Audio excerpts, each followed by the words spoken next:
Sitio Balutacay, a remote area in Barangay Managa in the hinterlands of the municipality of Bansalan in the province of Davao del Sur, used to be a forest land.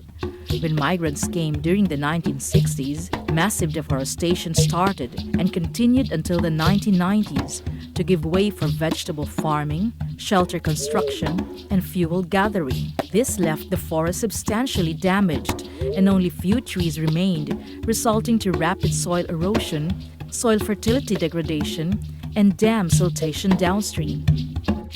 At first, several farmers were hesitant to the agroforestry farming concept, advocated by Kapwa Upliftment Foundation Incorporated. The upland farmers' apprehensions were brought about by their lack of technical knowledge and marketability of crops like coffee and cacao. With the help of the Catholic Relief Services and the funding support of the United States Department of Agriculture, Kapwa Upliftment Foundation Incorporated pursued its mission through the Farmer Alliances for Resource Strengthening and Marketing Project, or FARM Project. Sa unang panahon, mga farmers, wala dyan nag-agresibo nga tanom o kapi. Sa pag-abot sa farm, no, through Kapwa Upliftment Foundation, naghatag ang mga seminars. Lisod kay kailangan pa namo dalaon ang among kapi dito sa Bansalan para ipagaling. Tapos pag-abot na sa farm project diri sa Balutacay, na pasayo na mo ang pagproseso sa among kapi nga ibaligya kay nihatag sila o galingan usa sa kining all-weather type nga dryer. By adopting the 8-step clustering approach of the farm project, these farmers were taught new technologies on farming high-value crops. With the application of these trainings, they now enjoy better yields and higher incomes. Tako kay mi og kalipay sa kapwa nga tagaan mi nila og maayo nga teknolohiya diri. Dako na mi og kanang mapupo kuan na gyud kanang murag may pag-asa na gyud mi nga mo lambo gyud ang among kapihan. Mga bagong teknolohiya nga pinaagi sa kapwa kondisyon i-partneran sa CRS.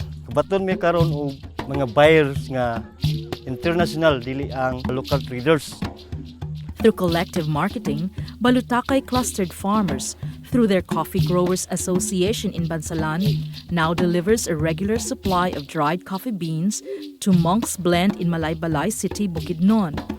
Other examples of clusters that have graduated to formal organizations and associations are the Rural Improvement Club, which involves a small group of women who clustered themselves to form the native chicken growers in Hagonoy and Sulop, and now delivers a regular supply of sorted native chickens to Toriano's restaurant in Davao City, and the Tribal Association of Cacao Farmers in Santa Cruz, which delivers their dried cacao beans to Casco Commodity Incorporated in Davao City. Instead nga dalaon namo among kape dito sa una sa Bansalan, diri na lang namo galingon ang among kape para diretso na baligya sa mga dagko nga mga buyer nga taas pud ang ilang kuha sa presyo sa among kape. Karon nagpasalamat gyud mi sa kapwa nga naa sila sa amo ang nagpaluyo kay murag taas nang ilang presyo nga kuha sa among kape. Gitudluan mi nila sa collective marketing na po diha ang clustering approach. So mas sayo na among pagbaligya sa among kape o mas mainganyo ang buyer nga mo palit sa among kape kay volume na ang among pagbaligya. Through the farm project, the farmers now enjoy the abundance of their produce while they help their once heavily denuded landscape restore its beauty. Doon lagi siya dako nga kabaguhan. Muna nga di na kayo mitanto nga maglisod. Kunya mapasalamaton gid mi ilang pagsulod. Hindi pa na kayo ang mga tao kay nanay kasiguruhan ng ilahang pagpanguma. Kay kasiguruhan na gyud silahang pagpanguma silang pagpuyo. Sila labi na gyud silang pamilya, pag-eskwela silang mga anak.